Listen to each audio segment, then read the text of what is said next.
Hello guys, this is my first video that I am doing voiceover. ഇന്ന് നമുക്കൊരു കൊഞ്ച് കറി ഉണ്ടാക്കിയാലോ. അതിനായി നമുക്ക് ഫസ്റ്റ് ചെറിയുള്ളി തൊലിച്ചെടുക്കാം. അത് കഴിഞ്ഞ് തക്കാളി രണ്ടും കൂടി നല്ലപോലെ വാഷ് ചെയ്യുന്നുണ്ട്. പിന്നെ നമുക്ക് ചെറിയുള്ളി സ്ലൈസ് ആയിട്ട് അരിയാം. അതേപോലെ തന്നെ സെയിം പോലെ തന്നെ തക്കാളിയും സ്ലൈസ് ആയിട്ട് അരിയാം. പിന്നെ നമുക്ക് വരുന്നത് ഇഞ്ചിയും വെളുത്തുള്ളിയാണ്. ഇഞ്ചി വെളുത്തുള്ളി നമുക്ക് ജസ്റ്റ് ഒന്ന് ചുവന്നിട്ട് നമുക്ക് നേരെ സാധനം എടുത്ത് പാനിൽ വയ്ക്കാം. പാൻ ഒന്ന് ചൂടായതിനു ശേഷം കുറച്ച് എണ്ണ, അത് കഴിഞ്ഞിട്ട് ഉലുവ ഇടുന്നുണ്ട്. ഉലുവ ആ ഒരു ടേസ്റ്റിന് വേണ്ടി ഉലുവ ഇടുന്നുണ്ട്. പിന്നെ കുറച്ച് കടുക്, രണ്ടും കൂടി ഒന്ന് പൊട്ടി ഒരു പരുവാകുന്ന നേരത്ത് നമുക്ക് ഇഞ്ചി വെളുത്തുള്ളി ഇട്ട് കൊടുക്കാം. ഇഞ്ചി വെളുത്തുള്ളി ഇട്ട് അതൊന്ന് മൂത്തതിന് ശേഷം നമുക്ക് ഈ സ്ലൈസ് ചെയ്ത് വെച്ചിരിക്കുന്ന ചെറുള്ളി ഇടുന്നുണ്ട്. ആ ഗ്യാപ്പിൽ ഞാൻ കൊഞ്ചും കൂടി ഒന്ന് കഴുകുന്നുണ്ട് കേട്ടോ.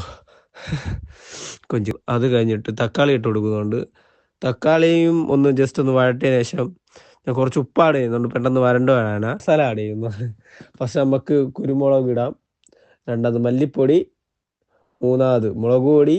നിങ്ങൾ ആ എരിവിനനുസരിച്ച് ഇട്ടാൽ മതി കേട്ടോ. മുളക് പൊടി. പിന്നെ നമ്മൾ നാലാമത് ഇടുന്നത് ഫിഷ് മസാലയാണ്. എല്ലാം കൂടി നല്ലപോലെ ഒന്ന് മിക്സ് ചെയ്യുക. ശേഷം നമുക്ക് കുറച്ച് തേങ്ങ ഇട്ട് കൊടുക്കുന്നതിൻ്റെയാണ് കേട്ടോ തേങ്ങ ഇടുന്നത്. എന്നിട്ട് തേങ്ങ ഇട്ട് കൊടുക്കാം. എന്നിട്ട് അതും ഇട്ട് നല്ലപോലെ വരട്ടാം.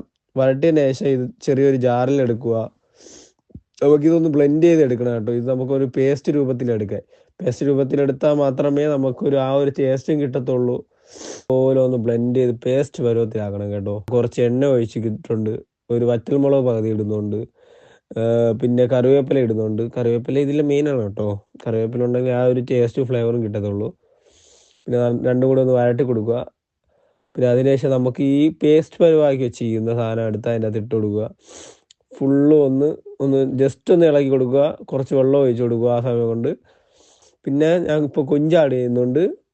ഈ തിളച്ച് വരുമ്പോഴാണ് കേട്ടോ കൊഞ്ചാട് ചെയ്യുക. എന്നാൽ ഒരു ഭംഗി അതാണ്. പിന്നെ ഇതിലൊരു സൈഡായിട്ട് ഞാൻ കുടംപുളി ഇടുന്നുണ്ട്. ആ തിള വന്നതിന് ശേഷം കറിവേപ്പില കൂടി ഇട്ട് കഴിഞ്ഞാൽ കറി റെഡി, സെറ്റ്. ആ ചപ്പാത്തി നൈസ ഒന്ന് കുറച്ച് ഭാഗം എടുത്ത് നേരെ ആ കൊഞ്ചും കറിയായിട്ട് അങ്ങ് ചേർത്തങ്ങ് പിടിച്ച് ഒറ്റ അങ്ങ് കഴിക്കുക. എൻ്റെ മോനെ, അടിപൊളി.